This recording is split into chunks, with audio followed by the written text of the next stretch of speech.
ప్రభునందు ప్రియ దేవుని పిల్లారా, మరొకసారి మరి వాక్యాన్ని విత్తటానికి దేవుడు అవకాశం ఇచ్చినారు. ఈ క్రిస్మస్ దినాల్లో యేసుప్రభువు యొక్క జననము మనము తెలుసుకోవటం ఎంతో ముఖ్యము. యేసు జననము లోక కళ్యాణము. యేసులో వసంతము. ప్రియులరా, మానవాళికి విముక్తి. బంధకాలలో, అనారోగ్యాలలో, చీకటిలో, మరణ ఛాయలో పడి ఉన్నటువంటి మానవాళికి యేసు జననము ఒక జీవం.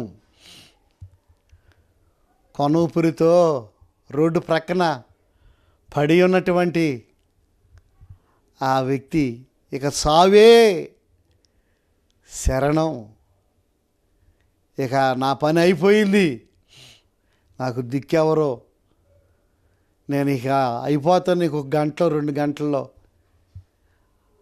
అలాగున దొంగలు అతన్ని ఏం చేశారు ప్రియులరా? అతన్ని భయంకరంగా దోచుకున్నారు. యెరూషలేము నుండి యెరికోకి దిగి వెళుచున్నాడండి ఆ మనుషుడు. అతని దగ్గర డబ్బు ఉంది, ఆహార పదార్థాలు ఉన్నాయి, వస్త్రాలు ఉన్నాయి.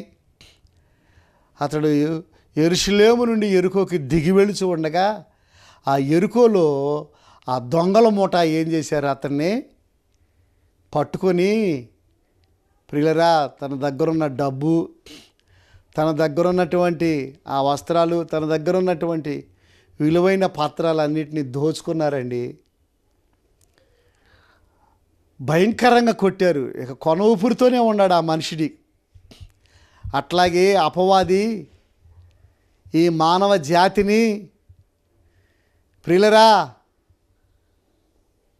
భయంకరంగా శారీరకంగా, మానసికంగా, ఆత్మీయంగా, ఆర్థికంగా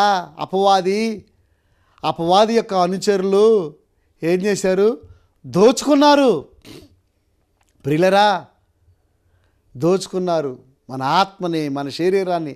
ఇక నరకమే ఇక శరణం అన్నట్టుగా కొనూపిరితో కొట్టుమిట్టులాడుతూ ఉన్న ఈ మానవ జాతిని రక్షించటానికి, అయ్యో నా బిడ్డలు సాతాను దాడికి గురైపోయారే, అయ్యో నా ప్రజలు నా స్వరూపమందు, నా పోలికలో, నా యొక్క పోలికలో, నా ఆత్మచేత, నా ఊపిరి చేత తయారు చేయబడిన ఈ మానవుడు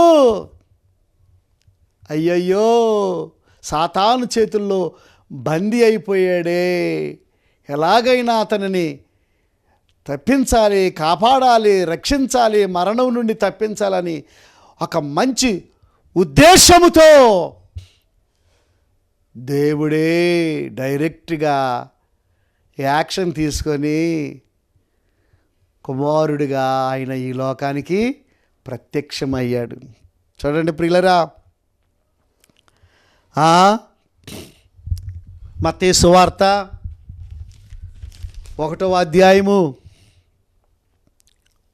21వ వచనం, ఆమె యొక్క కుమారుని కానును, తన ప్రజలను వారి పాపముల నుండి ఆయనే రక్షించును గనుక ఆయనకు యేసు అను పేరు పెట్టుదు అనెను.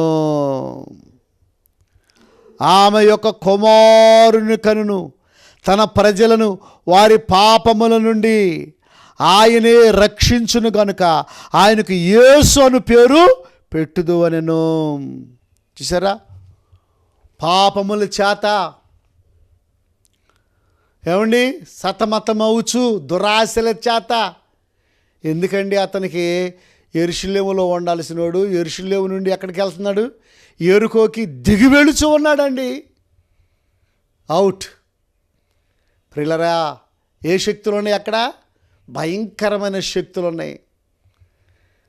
ఆ ఎరుకో ప్రాంతం శాపగ్రస్తమైన ప్రాంతము. ఎరుకోలో ఉన్న ప్రజలు దొంగల దోపిడీగాళ్ళు. ప్రియులారా, అతను చూసి ఆ వ్యక్తిని దోచుకొని బాగా గాయపరిచి,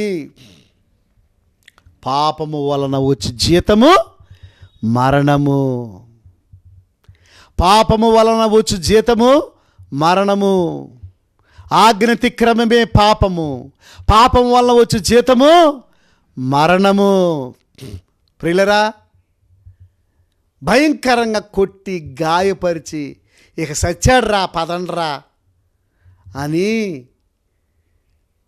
అందినంతవరకు దోచుకొని ఇక వెళ్ళిపోయారు. కనువుపురితో ఉన్నాడు. మానవ జాతి కూడా కనువుపురితో ఉంది. ప్రభునందు ప్రియ దేవుని పిల్లరా, అంతము సమీపంగా ఉంది. గమనించండి, ఆయన మేఘారూరుడై రాబోవచ్చు ఉన్నాడు. మొదటిసారి వచ్చాడు బాలుడిగా మానవ జాతి పాపములను క్షమించి రక్షించి కాపాడటానికి. ఇప్పుడు రెండోసారి రాబోతున్నాడు. ఆయన మేఘాల మీద రారాజుగా రాబోవచ్చు ఉన్నాడు. ప్రభునందు ప్రియ దేవుని పిల్లరా, రక్షణ లేని వారికి బుద్ధి చెప్పటానికి, తన యందు విశ్వాసం ఉంచిన వారిని అగ్నిలో పడవేయటానికి ఆయన గుర్రము మీద, తెల్లని గుర్రము మీద ఆయన రాబోవచ్చు ఉన్నాడు. అదే రెండవ రాకడ. ఆయన వచ్చే సమయంలో యుద్ధములు, భూకంపములు జరుగుతాయని బైబిల్లో వ్రాయబడి ఉంది. ఇప్పుడు యుద్ధాలు జరుగుతున్నాయి. గమనించండి, యుక్రెయిన్కి రష్యాకి యుద్ధము కొన్ని సంవత్సరాలు, 2-3 సంవత్సరాల నుంచి జరుగుతుంది. అట్లాగే ప్రియులరా, యెరూషలేముకి, ఇశ్రాయేలీలకి ప్రక్కన ఉన్నటువంటి ఆ యొక్క దేశాల వారికి యుద్ధాలు జరుగుతూ ఉన్నాయి. ఎప్పుడు ఏమి జరుగుద్దో ఎవరికి తెలియదు. ఆయన త్వరగా రాబోచున్నాడు. ఆర్థిక మాంద్యం, ఆకలి చూడాని ప్రభుత్వములో ఏమండి భోజనము దొరక్క ప్రజలు అల్లాడిపోవచ్చు ఉన్నారు. కరువు ఏమండి, ఎవరి కుటుంబంలో చూసినా అప్పులు ఏమండి, ఆర్థిక మాంద్యం.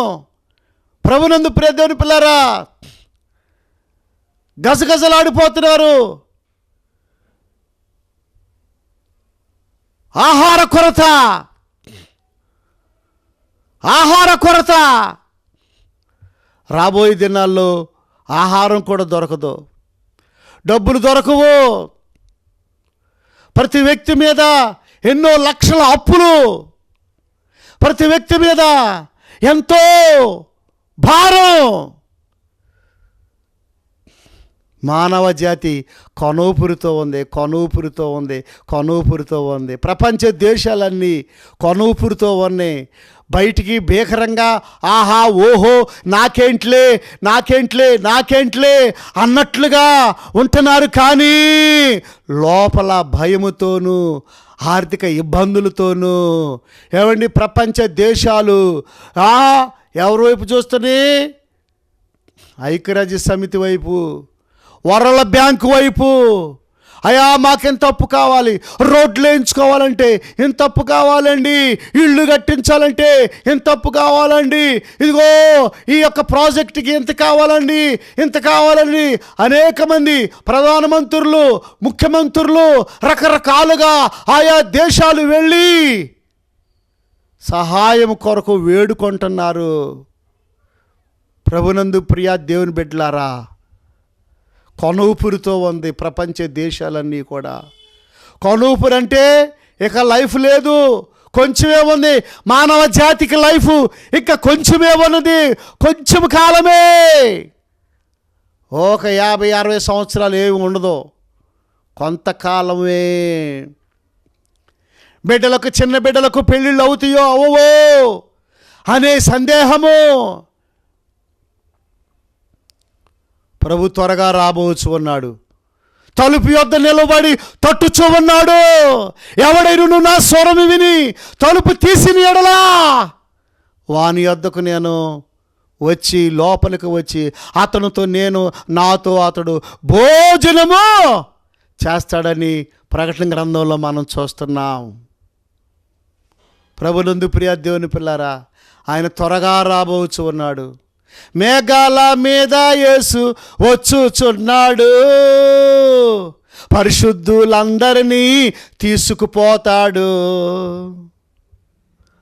లోకమంతా శ్రమకాలం, లోకమంతా శ్రమకాలం, విడువబడుట బహుఘోరం, విడువబడుట బహుఘోరం. యేసు రాజుగా వచ్చుచున్నాడు. భూలోకమంతా తెలుసుకుంటారు. రవి కోటి తేజుడు, రమ్యమైన దేవుడు, రవి కోటి తేజుడు, రమ్యమైన దేవుడు రారాజుగా వచ్చుచున్నాడు. యేసు రారాజుగా వచ్చుచున్నాడు. ప్రభునందు ప్రియ దేవుని పిల్లరా, సిద్ధపడుతున్నావా? పరిశుద్ధతతో సిద్ధపడుతున్నావా? బుద్ధి కలిగిన కన్నికలాగా నువ్వు సిద్ధపడుచు ఉన్నావా? దిద్దుకుంటున్నావా? సరి చేసుకుంటున్నావా? చక్కబెట్టుకుంటున్నావా? ఒప్పుకుంటున్నావా? కడుక్కుంటున్నావా? క్షమాపణ అడుక్కుంటున్నావా? తగ్గించుకుంటున్నావా? ఓ సహోదరుడా, ఓ సహోదరి, కొన ఊపిరితో ఉన్నావు. ఏ ఊపిరితో ఉన్నావు? కొన ఊపిరితో ఉన్నావు. ఆ సమయంలో కొన ఊపిరితో ఉన్నటువంటి ఆ వ్యక్తిని చాలామంది అటు ఇటు, చాలామంది లేవీయుడు వెళ్ళాడు, ఇంకా పరిసయ్యుడు వెళ్ళాడు, ఇంకా ప్రధాన యాజకుడు వెళ్ళాడు, చూసుకుంటా వెళ్ళాడు. అయ్యా, అతన్ని పలకరించాలా. అతని దగ్గరకు వచ్చి, ఏం బాబు, ఏం జరుగుతుంది, ఏమైంది, ఎట్లాగా జరిగింది అని కూడా ఏం పలకరించాలా. లేవీలు ఆ దారిని చూసుకుంటూ వెళ్ళాడు, పరిసయ్యుడు చూసుకుంటూ వెళ్ళాడు, ఇంకా ప్రధాన యాజకులు చూసుకుంటూ వెళ్ళారు, యాజకులు చూసుకుంటూ వెళ్ళారు. ప్రభునందు ప్రియ దేవుని పిల్లారా,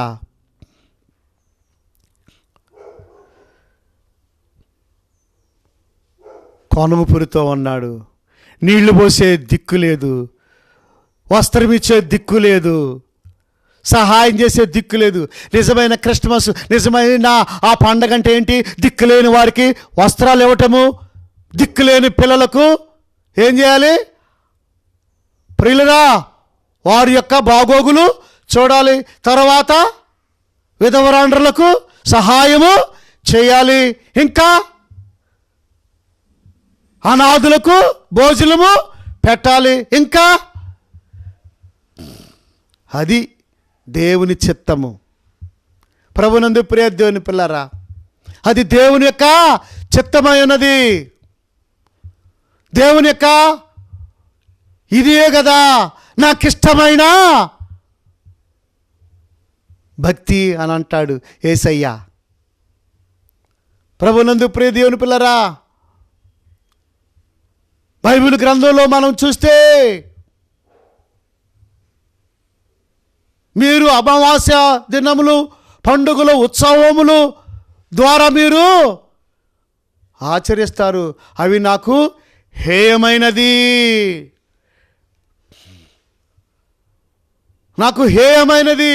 నిజమైన భక్తి ఏదనగా, నిజమైన విధానం ఏదనగా, బీదల మీద ఉన్న బరువులను, దిక్కులేని వారి మీద ఉన్న కాడి మురానులను, మేకు విధానాన్ని, ఆ కాడులను, బరువైన పద్ధతులను తీసివేయుట. అదండి పండగ అంటే. బరువులను ఏం చేయాలి? తీసివేయాలి. పరిశుద్ధ గ్రంథములో, యెషయా గ్రంథంలో మనం చూసినట్లయితే చూడండి ప్రియులరా, యెషయా గ్రంథము అక్కడ చక్కటి మాటలు ఉంటే 1వ అధ్యాయము మీ నైవేద్యము వ్యర్థము, అది నాకు అసహ్యము పుట్టించు. ధూపార్పణమును దానిని త్యాకుడి. అమావాస్యయు విశ్రాంతి దినమును సమాజ కూటం ప్రకటనమును జరుగుచున్నవి. పాపులు గుంపు కూడి ఉత్సవ సమాజమును నేను నోర్చజాలను. మీ అమావాస్య ఉత్సవములను నియామక కాలములు నాకు హేయములు, అవి నాకు బాధకరములు. వాటిని సహింపలేక విసిగి ఉన్నాను. చూసారా ప్రియులరా, చూడండి దేవుని చిత్తము ఏంటి? కీడు చేయుట మానుడి, మేలు చేయ నేర్చుకునుడి, న్యాయమును జాగ్రత్తగా విచారించుడి, హింసింపబడు వానిని విడిపించుడి, తండ్రి లేని వానికి న్యాయము తీర్చుడి, విధవరాలి పక్షముగా వాదించుడి. తండ్రి లేని వారికి న్యాయము తీర్చుడి, హింసించబడుచున్న వారిని విడిపించుడి, న్యాయము జాగ్రత్తగా విచారించుడి. న్యాయము లేదు, నీతి లేదు, ధర్మము లేదు, పరిశుద్ధత లేదు. ప్రభునందు ప్రియ దేవుని పిల్లరా, పండగ అంటే ఏంటి? న్యాయముగా ఉండుట. పండగ అంటే ఏంటి? నీతిగా ఉండుట. పండుగ అంటే ఏమిటి? యథార్థతను కలిగి ఉండుట, పరిశుద్ధతను కలిగి ఉండుట. ప్రభునందు ప్రియ దేవుని పిల్లరా,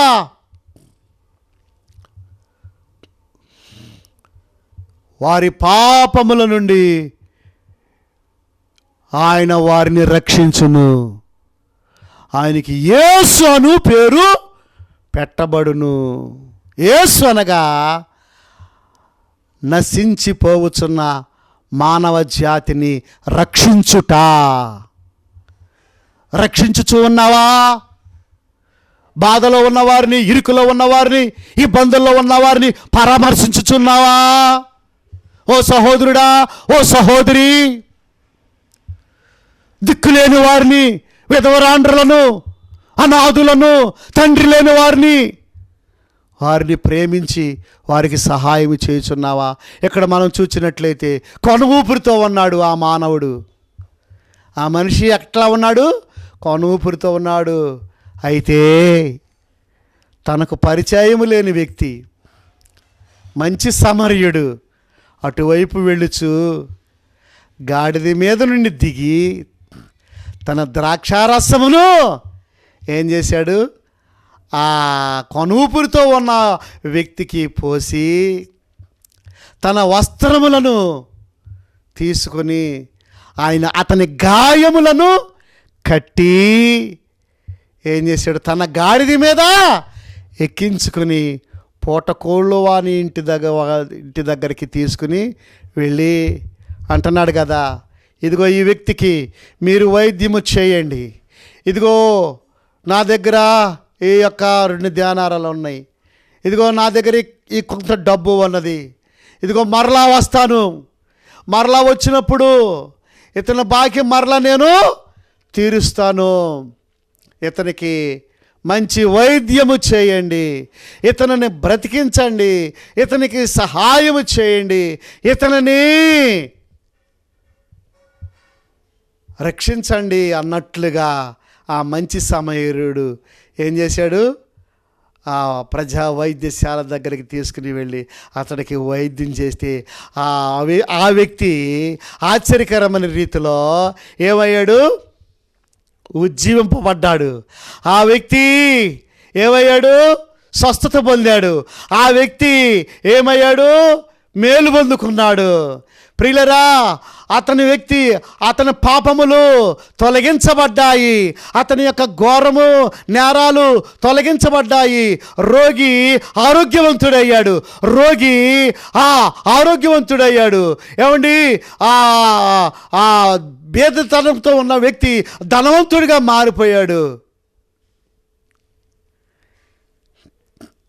యేసుక్రీస్తు ప్రభువారు మానవ జాతిని రక్షించటానికి కొన ఊపిరితో ఉన్న ఈ ప్రపంచంలో ఉన్న 800 కోట్ల మందిని రక్షించటానికి బెత్లెహేములో పశువుల పాకలో ఆయన పరుండబట్టబడ్డాడు. ప్రియులరా, ఆ సమయంలో నిండు చోళాలుగా ఉన్నప్పుడు ఏ మానవుడు, ఏ కుటుంబస్తులు ఎవరు కూడా మా యొద్ద స్థలము లేదు, మా యొద్ద స్థలము లేదు, మా యొద్ద స్థలము లేదు అని రిజెక్ట్ చేసేసేసారు. అవును, ఎంత ఆయనది, ఆకాశం ఆయనది, భూమి ఆయనది, సృష్టికర్త అయిన దేవుడు. తల వాల్చుకోవటానికి కూడా కొంచెము కూడా ఆయనకి స్థలము లేదు. ప్రభునందు ప్రియ దేవుని పిల్లరా, నీ హృదయం అనే ఆ యొక్క ఇంటిలో దేవునికి స్థలం ఇస్తావా, చోటిస్తావా సహోదరుడా? ఎంత ఘోర పాపినైనా రక్షించటానికి ఆయన వచ్చాడు ఈ లోకంలోకి. పట్టి పట్టినట్లుగా గుడికి రావు, ప్రార్థనకి రావు, సన్నిధికి రావు. ఏమండి, ఎలా నువ్వు మేలు పొందుకుంటావు తమ్ముడా? ఎలా రక్షించబడతావు? ఎలా దీవించబడతావు? ఎలా మేలు పొందుకుంటావు? ప్రభునందు ప్రియ దేవుని పిల్లారా, కొన ఊపిరితో ఉన్న వ్యక్తిని ఆరోగ్యవంతుడిగా చేశాడు. చనిపోయిన లాజరును బ్రతికించాడు. గుడ్డివారికి కన్నులు ఇచ్చాడు, మోగవారికి మాటలు ఇచ్చాడు. ఏమండి, చాంద్ర రోగులను స్వస్థపరిచాడు, పిచ్చోళ్ళని బాగు చేశాడు. ఏమండి, దెయ్యాలు పట్టిన వాళ్ళని ఇంకేం చేశాడు? ఆయన బాగు చేశాడు. ఆయన బాగు చేయటానికి వచ్చాడు ఈ లోకానికి. ఆయన స్వస్థపరచటానికి వచ్చాడు ఈ లోకానికి. ప్రభునందు ప్రియ దేవుని బిడ్డలారా, ఈ వాక్యం వినుచున్న ఓ సహోదరుడా, ఓ సహోదరుడి, ఇప్పటికైనా నీవు ఆటకాయతనంగా, నామకార్థంగా, సినిమాలు చూస్తూ, పండగ చేస్తూ, రాజకీయాల్లో ఉంటూ, స్టార్ చేస్తూ, ఏమండి మారు మనసు పొందుకోకుండా, ఏమండి అబద్ధాలు ఆడుచు నీవు రకరకాలుగా అలంకరించుకుంటే అది దేవుడు సంతోషపడతాడా సహోదరుడా? అది దేవునికి ఆనందమా? అది దేవుని చిత్తమా? నీ పాపము నీ ఒడిలో పెట్టుకుని నీవు ఆచారంగా నీవు నడుచుకుంటే అది దేవునికి మహిమొచ్చుద్దా? లోక పాపములను మోసుకొని దేవుని గొర్రె పిల్లలాగా ఆయన ఈ లోకానికి వచ్చాడు. తెలుసుకో తమ్ముడా, ఆయన రక్తం చేత ప్రతి పాపము కడగబడుతుంది, ప్రతి దోషము తీసివేయబడుతుంది. నిన్ను పరిశుద్ధుడిగా చేయటానికి, నిన్ను పవిత్రుడిగా చేయటానికి కన్యమరియ గర్భమందు ఆయన జన్మించాడు. ఇప్పటికైనా తెలుసుకో, నీతిగా నడుచుకో, యథార్థంగా పాపాలు ఒప్పుకొని పశ్చాత్తాపడు. ప్రభు నీకు సహాయము చేస్తాడు. దేవుడి కొద్ది మాటలు దీవించునే గాక.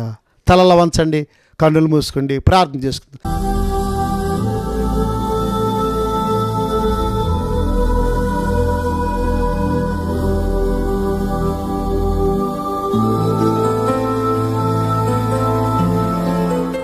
పరిశుద్ధుడైన తండ్రి, ప్రేమ కలిగిన ప్రభువా, నీ పాదాలకు వందనాలు చెల్లిస్తూ ఉన్నాను తండ్రి. ఈ మాటలకు ముద్ర వేయండి, మా పాపాలు తీసివేయటానికి అయ్యా, మమ్ములను వెలిగించటానికి, కొనుపురితో ఉన్న మమ్ములను బ్రతికించటానికి యేసయ్యా ఈ లోకానికి వచ్చావు. మంచి సమరీయుడిగా వచ్చావు తండ్రి, మంచి సమరీయుడిగా వచ్చావు నాయన. అయ్యా, నీకే మహిమ, నీకే ఘనత. అయ్యా, ఈ వాక్యాలకు ముద్ర వేసి ఎవరైతే వింటున్నారో వారికి మేలుకరంగా, దీవెనకరంగా చేయమని మహిమా ఘనత ప్రభావములు మీకే ఆరోపించుకుంటూ మేఘాల మీద రారాజుగా రాబోచిన శక్తి కలిగిన యేసు నామములో అతి మిక్కిలి వినయంగా ప్రార్థించి వేడుకొనుచున్నాము తండ్రి. ఆమేన్. తండ్రి ప్రేమ, కుమారుని కృప, పరిశుద్ధాత్మ సహాయం మీకు ఎల్లప్పుడూ తోడైండును గాక. ఆమేన్. God bless you. దేవుడు మిమ్మల్ని దీవించునుగా.